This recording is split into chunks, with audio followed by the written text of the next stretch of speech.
Chers amis, chers frères et sœurs, que la paix et la grâce de Dieu soient avec vous tous. Amen.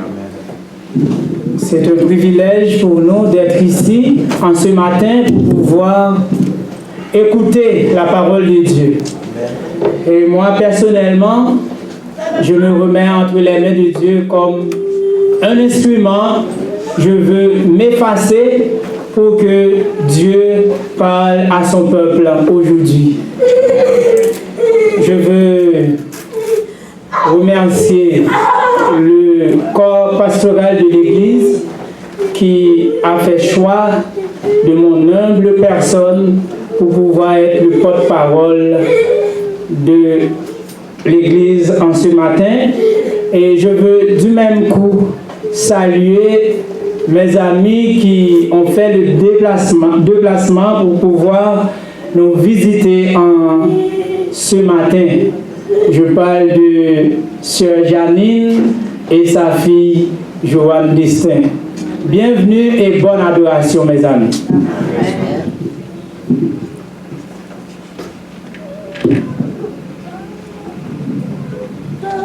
Pour commencer,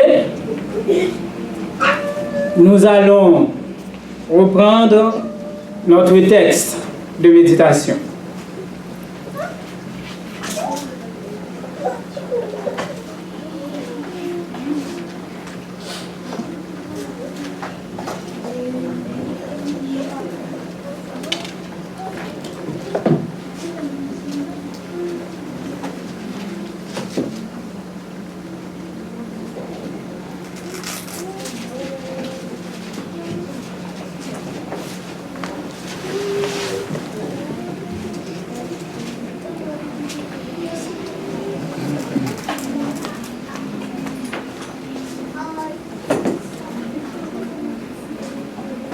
Nous trouvons notre texte dans Matthieu chapitre 13, les versets 24 à 30.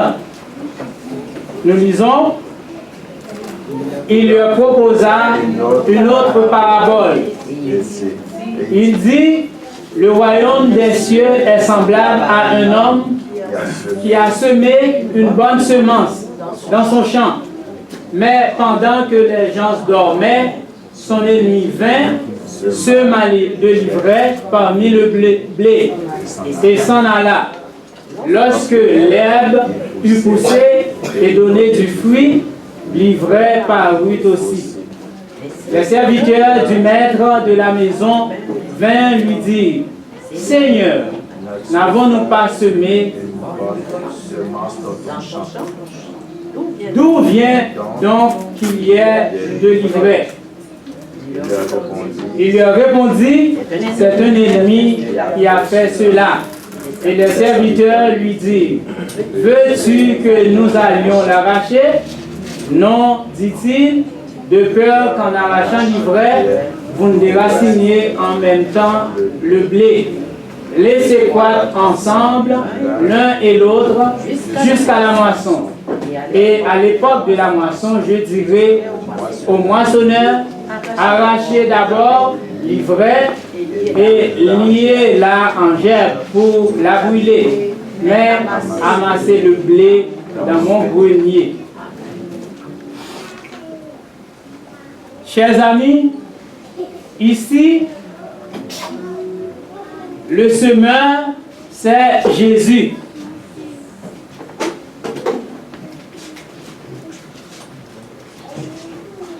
Le grain, c'est la parole de Dieu.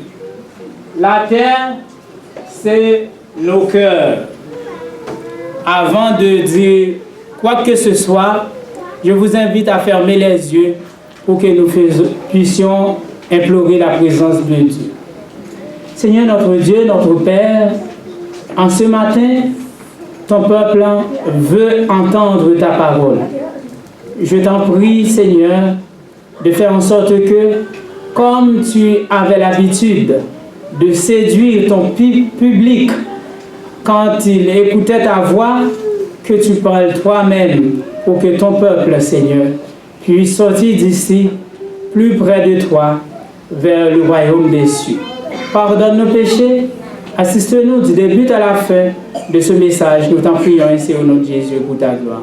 Amen.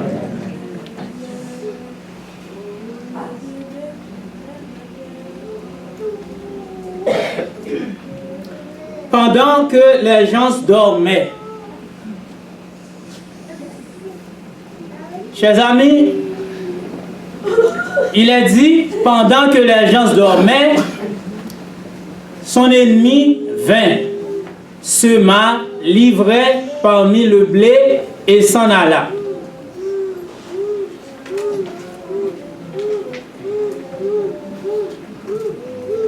Ici, vous voyez l'image qui montre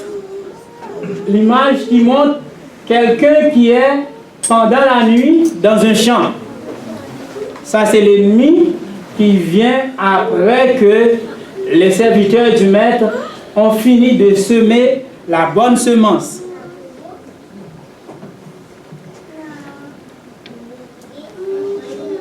Voyez ici, d'un côté vous avez le blé, de l'autre côté vous avez l'image de l'ivraie.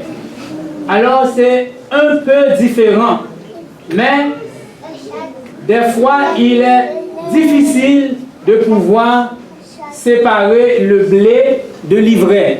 Alors Jésus dit, évitez d'arracher l'ivraie maintenant, de manière à ce que vous ne déraciniez en même temps le blé. Nous avons tout à l'heure le blé qui est jeune. Là, nous avons le blé en épi et l'ivraie également en épi. Vous voyez, c'est un peu ressemblé selon l'image que nous avons ici. Comme définition, nous avons pour blé plante annuelle graminée cultivée dont les grains sont universellement employés pour la fabrication de farine et de pain. Définition de l'ivraie.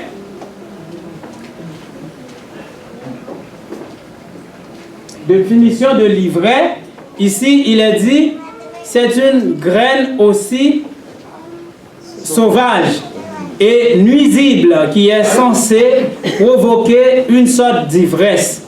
Au début de sa pousse, son aspect est assez peu différent de celui du blé au milieu duquel elle peut croître.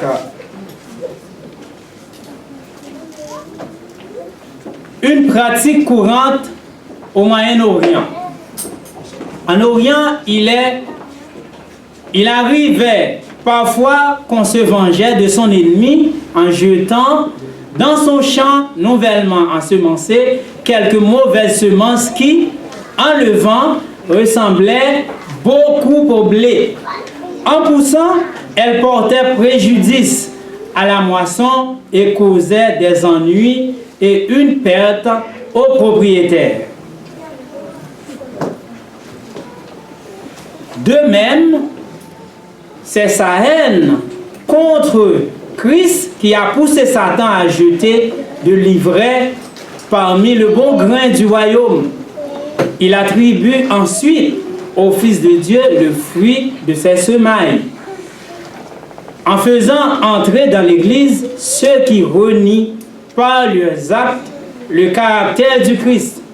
Le malin jette le déshonneur sur la cause de Dieu, présente sous un faux jour l'œuvre du salut et met les âmes en péril.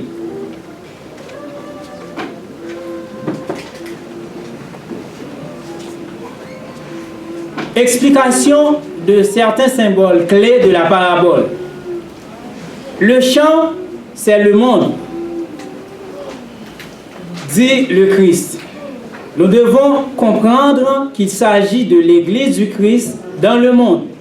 Cette parabole est une description de ce qui touche au royaume de Dieu, de son œuvre pour le salut des hommes. Or, cette œuvre est accomplie par l'Église.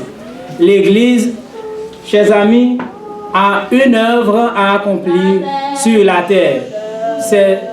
C'est celle d'annoncer au monde le royaume éternel que Jésus va venir établir très bientôt.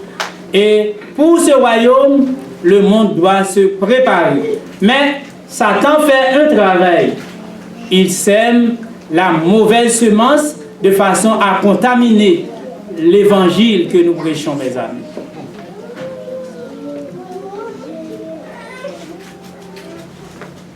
Le Saint-Esprit est venu dans le monde entier et qu'il opère partout dans les cœurs. Celui qui sème la bonne semence, c'est le Fils de l'homme. La bonne semence, ce sont les fils du royaume. L'ivraie, ce sont les fils du malin. La bonne semence représente ceux qui sont nés de la parole de Dieu, de la vérité. L'ivraie représente une catégorie de personnes qui sont le fruit de l'incarnation de l'erreur ou de faux principes. L'ennemi qui l'a semé, c'est le diable, l'ennemi de Dieu et de l'homme. Un acte de sabotage. En réfléchissant à cette parabole, il y a deux mots qui me viennent à l'esprit. C'est boycott et sabotage. Mais quand j'essaie de chercher la signification de ces deux mots, je vois que boycotter quelque chose représente une activité qui consiste à s'abstenir de quelque chose, d'une activité. C'est-à-dire, on essaie de boycotter la chose en se mettant à l'écart pour ne pas faire avancer cette cause.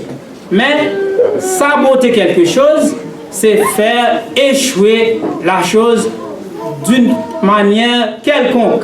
Alors, moi, ce que je retiens, c'est le mot sabotage. Le travail de Satan n'est que sabotage de la cause de Dieu qui consiste à sauver des hommes et des femmes pour le royaume éternel. Alors que Satan, lui, de son côté, il essaie de saboter le plan de Dieu pour empêcher ces hommes-là d'entrer dans le royaume éternel. Il y a une conséquence. À cause de ce sabotage, mes amis, l'Église fait face à des luttes cruelles qui affaiblissent et minent la foi des fidèles, créent des divisions et des trahisons. Aujourd'hui, il arrive que le seul point que nous avons en commun, c'est la rencontre sabbatique. Et c'est tellement vrai, nous avons une pluralité d'adventisme aujourd'hui. On est différents en tout. Manger, boire, croire, parler, vêtir, avoir, adorer, etc. Et c'est malheureusement pendant que l'Église dort que Satan parvient à semer cette semence dans l'Église de Dieu. Et il fait ce travail à tous les niveaux, mes amis. Les églises, les fédérations, les unions et même à la conférence générale. Dans le but de détourner le peuple de Dieu du royaume des cieux. L'exemple de Matthieu. En consultant l'évangile de Matthieu, on s'aperçoit qu'il fait la promotion du royaume des cieux à travers ses 28 chapitres. Il débute son évangile avec Jésus comme étant le roi qui restaure le trône de David et se termine avec ces paroles célèbres de Jésus. Tout pouvoir m'a été donné dans le ciel et sur la terre. Allez, faites de toutes les nations des disciples, et etc. Chers amis, par là, Matthieu sait que Satan essaie de boycotter le plan de Dieu, de saboter le plan de Dieu, mais lui, il a fait un travail aussi, qu'on peut appeler une sorte de sabotage positif. Et nous allons voir comment pratiquer cette méthode, mes amis. Sabotage ou boycott positif. Chers amis, au nom de Jésus, je vous invite à boycotter et à saboter le plan de Satan en plaçant la parole de Dieu au centre de nos vies et en faisant la promotion du royaume des cieux dans tous les chapitres de nos vies, mes amis. Si tout le monde voudrait prendre cette décision, Satan devrait fermer boutique et fuir loin de nous. Parce que l'apôtre Pierre dit dans ses écrits, résistez au diable et il fuira loin de vous. Pour ce faire, Pierre nous a donné ce conseil et nous autres, qu'est-ce que nous devons faire? Suivre l'exemple de Matthieu. Dans les 28 chapitres de Matthieu, nous pouvons rencontrer la présence du message qui attire les cœurs des hommes vers le royaume des cieux. Là où on ne peut pas trouver l'expression littéralement, mais on trouve soit Jésus en tant que roi. On trouve quelque chose quand même qui attire l'attention des hommes, de ses lecteurs, sur le royaume des cieux. Attitude du chrétien face à l'ivraie. Vous savez, les serviteurs de Jésus, du Maître, demandaient la permission de faire quoi? De les arracher. Arracher, ça signifie que quand quelqu'un ferait quelque chose de mauvais dans l'assemblée, eh bien, on devrait avoir une sorte de réaction de force contre cette personne. Mais, selon la servante du Seigneur, les chrétiens ne doivent pas se décourager parce qu'ils côtoient de faux frères, faux sœurs aussi. Le Rédempteur ne veut pas perdre une seule âme. Et ces rapports avec Judas nous ont été rapportés pour nous montrer sa longue patience à l'égard de la perversité humaine. Il nous exhorte à supporter comme il l'a supporté lui-même. Il nous déclare qu'il y aura jusqu'à la fin des faux frères dans l'Église. Chers amis, actuellement, il y en a qui sont découragés parce que les choses vont mal à l'Église. Il y en a qui prennent la décision de ne plus adorer avec nos assemblées. C'est parce qu'ils reprochent notre assemblée de quelque chose. Mais ce n'est pas ça le conseil de Jésus, ni sa servante et les rois. Malgré les avertissements de Jésus, des hommes ont essayé d'arracher l'ivraie. L'Église a eu recours au pouvoir temporel. Ceux qui ne reconnaissaient pas les doctrines officielles ont été emprisonnés, torturés, mis à mort à l'instigation d'hommes qui prétendaient agir avec l'assentiment du Christ. Mais cet esprit n'est pas le sien. C'est celui de Satan qui inspire de tels actes, mes amis. Vous connaissez l'histoire de la persécution de ceux que l'Église d'autrefois appelait des hérétiques. Alors, vous savez comment ils ont été maltraités. Et des fois, l'Église ne cherchait pas à défendre à cette époque la cause de Dieu, mais c'était sa politique qu'elle était en train de mettre en branle. Alors, pour éviter toutes ces choses, Jésus nous met en garde. Le frère ou la sœur peut avoir ses problèmes de caractère, mais nous devons être patients et les aider par notre façon de faire, par notre façon de vivre le royaume sur la terre. Et ça peut changer ces hommes-là et ces femmes-là. Certaines formes d'ivresse. En guise de commentaire, j'aimerais souligner le fait suivant avec vous, chers amis. En visitant un blog qui est titré Vie et santé, revue adventiste. Par hasard, il y a un sujet qui a attiré mon attention. Évolution ou création. C'est publié le 16 octobre 2017. L'auteur administrateur s'appelle Jean Fleury.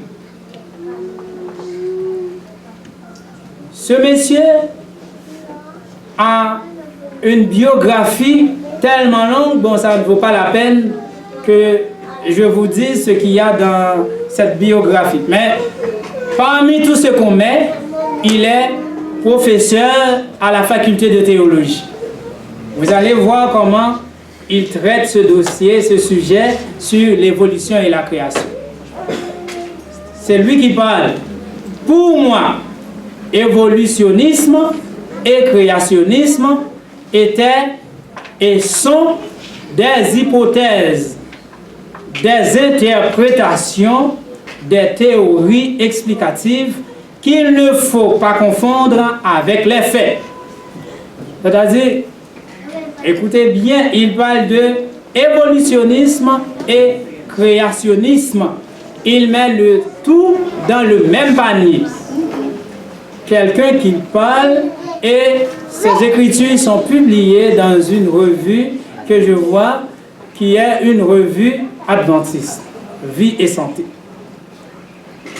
Il dit, pour lui, ce qui est vrai, ce sont les grottes souterraines de grande ampleur qui ne peuvent pas avoir été créées il y a 6000 ans. C'est-à-dire là, il défie la Bible qui ne nous met pas au-delà de 6000 ans d'existence sur cette terre. Il parle même de choses qui pourraient être créées il y a des milliers d'années. Bon, pas des milliers d'années, des millions d'années. Donc, chers amis, on est arrivé là. Ça, c'est un exemple du vrai que je voulais vous démontrer dans le message. Il poursuit, il dit, on ne gagne rien, évidemment, à pratiquer cette politique de l'autruche. Alors, quand l'Église parle de la création, c'est la politique de l'autruche. L'autruche dit, bon, je me cache la tête dans le sable, mais c'est juste pour ne pas voir celui qu'il déteste. Alors, nous autres, nous plongeons notre tête dans l'histoire de la création, c'est pour ne pas voir les hommes de la science que nous détestons qui parlent de l'évolution. Mais lui, il n'avance même pas la thèse de l'évolution, il parle de transformisme. C'est-à-dire, les choses ont été transformées, selon lui. Et puis, il conclut avec ces paroles. Genèse ou l'antimythe. Jean Fleury, celui dont je vous parle, montre que l'intention de la Genèse est au contraire de s'opposer aux notions religieuses mythiques de l'Antiquité. Vous comprenez? C'est-à-dire, lui, sa lecture de la Genèse lui permet de voir que nous passons à côté de la signification du livre de Genèse. La Genèse ne parle pas de la création, selon lui. Parce que parler de la création, c'est des notions religieuses mythiques, c'est-à-dire fausses, de l'Antiquité. Dans cette étude, le texte de la Genèse se révèle plein de vie. Quand on fait la lecture de la Genèse pour aboutir à une création en 6 jours, littéraux, alors c'est une interprétation religieuse antique, mythique. Mais on met plus de vie dans le texte de la Genèse quand on voit dans la Genèse une sorte d'évolution des choses, une sorte de transformation des choses. C'est ce qu'il voit dans sa science.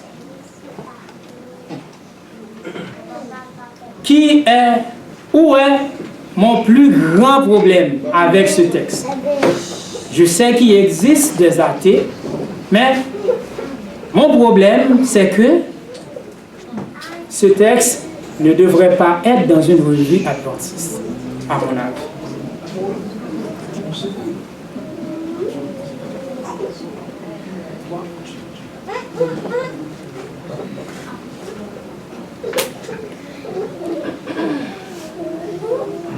Attitude convenable des chrétiens actuels.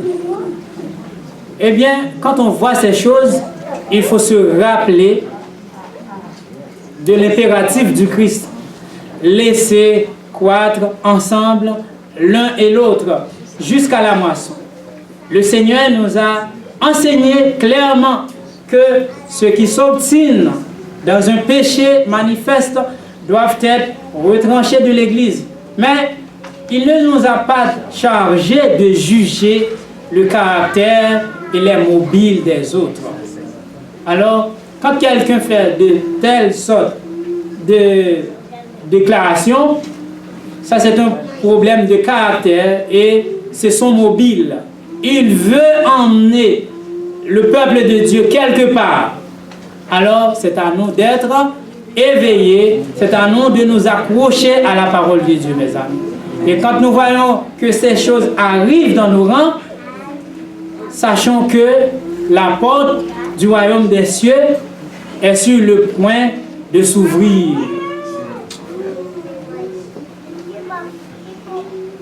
Par contre, nous devons continuer à proclamer la bonne nouvelle du royaume éternel, plus particulièrement le message des 3 anges d'Apocalypse 14, versets 6 à 12, qui invite le monde à adorer le vrai Dieu, à observer ses commandements.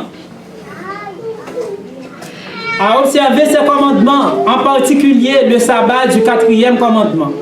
Un message de santé ou réforme sanitaire, un message de jugement qui nous met en garde contre la marque de la bête, qui nous permet d'identifier la bête, son ombre, son image et sa marque. Et enfin, un message selon la loi et le témoignage de Jésus.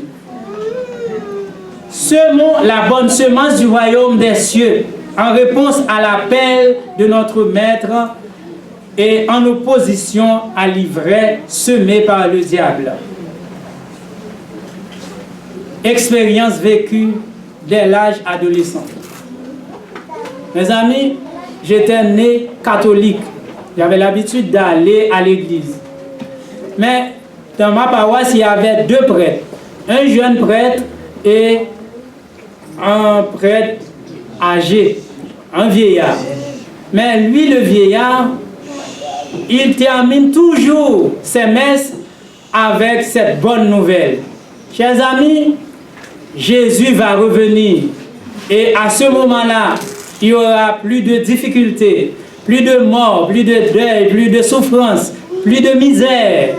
Et moi qui voyais partir certains membres de ma famille, comme le père de ma mère, la mère de ma mère et un cousin de mon père qui me préoccupait beaucoup, eh bien, c'était toujours pour moi une très belle espérance. Et j'avais toujours les yeux vers les cieux en espérant voir un jour Jésus qui revenait dans les airs, mes amis.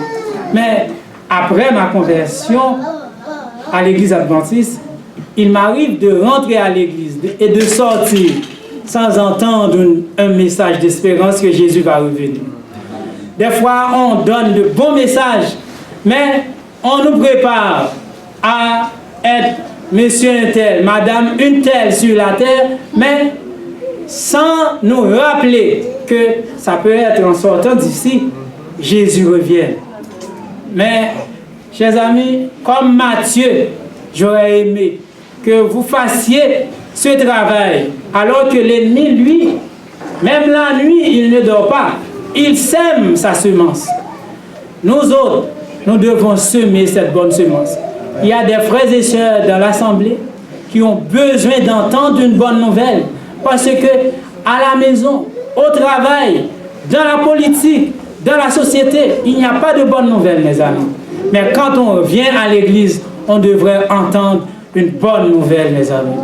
Et la vraie nouvelle, c'est que le royaume des cieux est proche, chers amis. Donc, nous avons aussi soif d'entendre cette bonne nouvelle. Je viens de le dire. Il y a une histoire que je veux partager avec vous avant de finir avec un petit rappel. Parce que quand on est absorbé par les soucis, des fois, on oublie que nous sommes le peuple qui possède la plus belle espérance.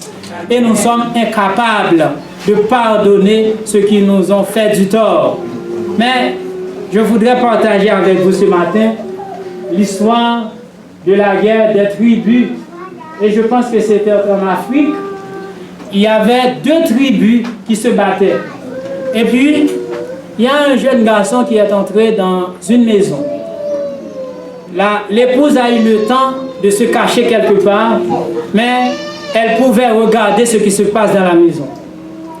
Elle a vu l'homme qui s'approche vers son mari et lui a enlevé la vie. Il a fait de même pour le fils unique qu'elle avait. Et puis, elle a eu la chance de survivre, quant à elle, l'épouse de la maison. À un moment donné, de la durée, eh bien, c'est l'autre tribu maintenant qui est victime par la tribu qui était victime dont la fille faisait partie. Et en présence de la fille, on a mis la main sur le jeune garçon qui tuait et son mari et son fils. Vous savez ce que la femme a fait? Elle a pris l'homme dans sa tribu, elle l'a hébergé dans sa maison, et quand l'homme est arrivé dans la maison, il aperçoit que c'était dans cette maison qu'il avait tué un homme et un fils. Pendant qu'il est à table, en train de manger, il dit, mais non, qu'est-ce qui m'arrive là? Qu'est-ce que je suis en train de faire là? Comment? Vous voulez vous venger de moi? La madame a dit, non. Maintenant, je suis sans mari, sans enfant, tu es mon fils. Et on a dit que cette dame a témoigné dans une assemblée à la conférence générale. Et quand elle a donné ce témoignage, eh bien, l'assemblée était en pleurs. Et l'homme s'est mis debout pour témoigner que c'est vraiment ce qu'elle a dit était vrai. Et il a tué le mari de la dame, il a tué son fils, mais Dieu a donné de la force de pardonner cet homme. Et aujourd'hui, il est adventiste du 7e jour.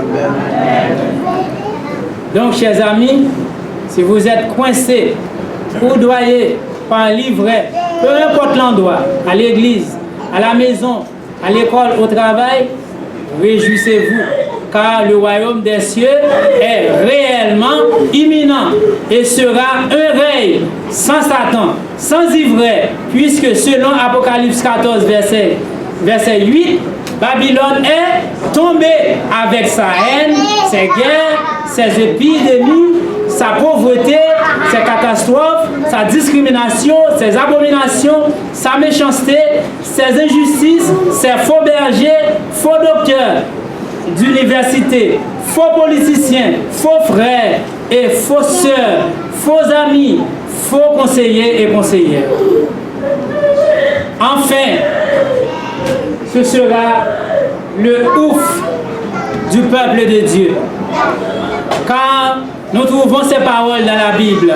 Puis je vis un nouveau ciel et une nouvelle terre.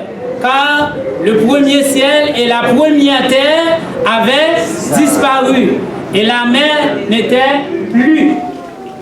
Et je vis descendre du ciel d'auprès de Dieu la ville sainte, la nouvelle Jérusalem, préparée comme une épouse qui s'est parée pour son époux. Et j'entendis du trône une voix forte, une forte voix qui disait: voici le tabernacle de Dieu avec les hommes. Il habitera avec eux et ils seront son peuple. Et Dieu lui-même sera avec eux. Il essuiera toute larme de leurs yeux et la mort ne sera plus. Il n'y aura plus ni deuil, ni cri, ni douleur, car les premières choses ont disparu. Et celui qui était assis sur le trône dit, voici, je fais toutes choses nouvelles. Et il dit, écris, car ces paroles sont certaines et véritables. Et il me dit, c'est fait, je suis l'alpha et l'oméga. Chers amis, ce n'est plus le diable qui est le commencement et la fin. Jésus est l'alpha et l'oméga, chers amis. Le commencement et la fin. À celui qui a soif, je donnerai de la source de l'eau de la vie, gratuitement. Celui qui vaincra héritera ces choses. Je serai son Dieu et il sera mon fils. Chers amis, avez-vous hâte d'entrer dans ce royaume de Dieu qui est proche? Si tel est votre désir, puisse notre Dieu répondre à votre aspiration. Que le Seigneur vous bénisse. Amen.